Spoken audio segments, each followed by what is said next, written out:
la musique, elle n'est pas là par hasard. Pourquoi? Quand je voudrais dire le titre du livre dont va parler Olivia maintenant, vous comprendrez pourquoi. Le titre, c'est Allah est grand, la République aussi.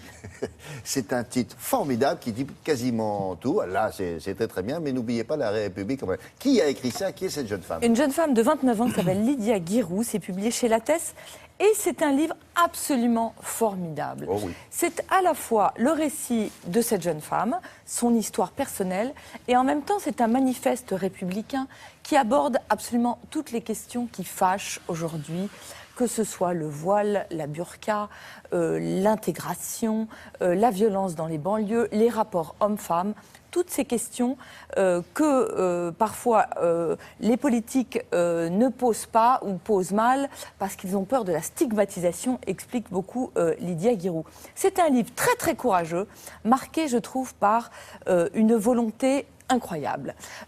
C'est l'histoire de Lydia Guirou. Elle est arrivée de Kabylie, elle avait 6 ans. Elle s'est installée à Roubaix et elle a fait un parcours modèle puisqu'elle a fait ses études à la très bonne université Dauphine. Elle est rentrée à l'école supérieure de commerce de Paris et elle nous explique cette histoire. Et cette histoire, ça n'a pas été que simple. Alors d'abord, elle prend le mot de l'intégration.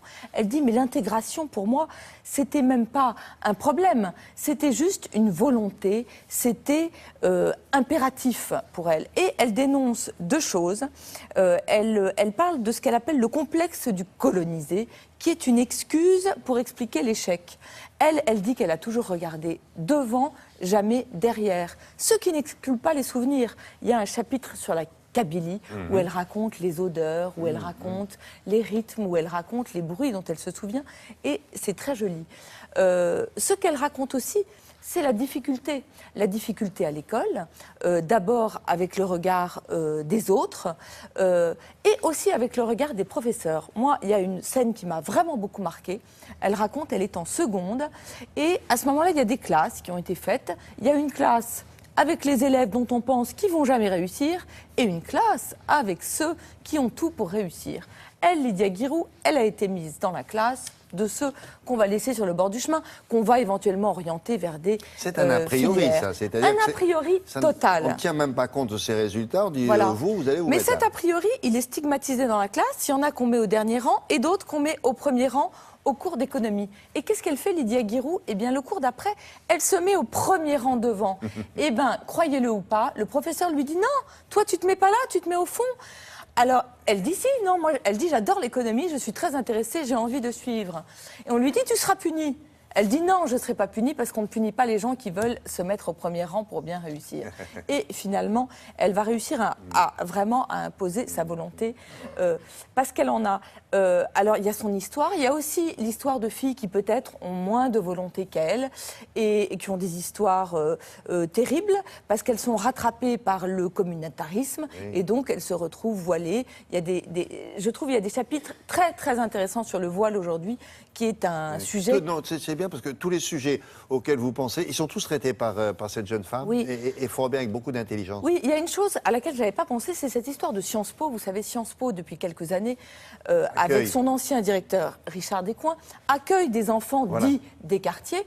Et ces enfants-là sont dispensés de l'examen, qui est très compliqué pour entrer à Sciences Po. Moi, j'ai toujours pensé que c'était une bonne chose. Et tout d'un coup, vous voyez, j'ai changé d'avis avec Lydia Guirou. Parce que Lydia Guirou, elle dit que cette absence d'examen, eh ben, elle jette un discrédit sur la réussite de tous les autres, immigrés ou pas d'ailleurs. Parce qu'elle, tout le temps, quand elle est rentrée à Dauphine, on lui dit « Mais toi, tu es rentrée aussi par ce dispositif qui une sorte de discrimination positive. Vous êtes une sorte de pistonné. Oui. Voilà. Elle parle aussi de la crèche, de l'histoire de la crèche Babylou.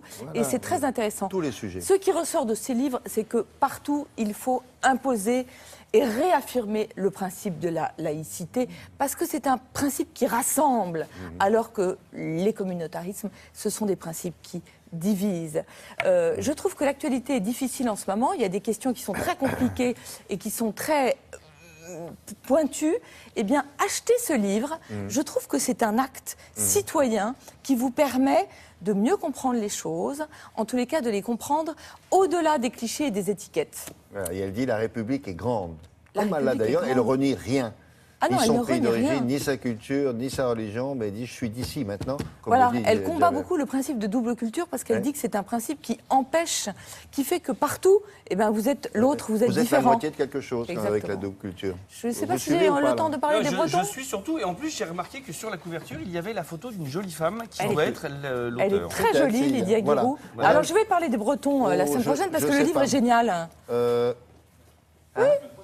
On est un peu juste là. Ah bah oui, non, mais on ne traite pas En les décembre. Bretons par-dessus la jambe. Non, justement, non, plaisantez pas avec les Bretons. Non, la Non, Bretagne mais est surtout grande que le aussi. livre, Ici, il faut pas perdre. je peux faire un teaser. C'est chez Michel Lafon, c'est formidable, c'est Bah, profond, c'est intelligent. la semaine prochaine, on commence par ça, si vous voulez. Ok. Vous voulez bien? Ok, D'accord. parfait. Merci beaucoup. Mais ça valait le coup de Ah bah prendre oui, du de temps avec Lydia prendre Guérou. un peu de temps. Voilà. Merci beaucoup, madame, messieurs, bien coiffés. À plus tard.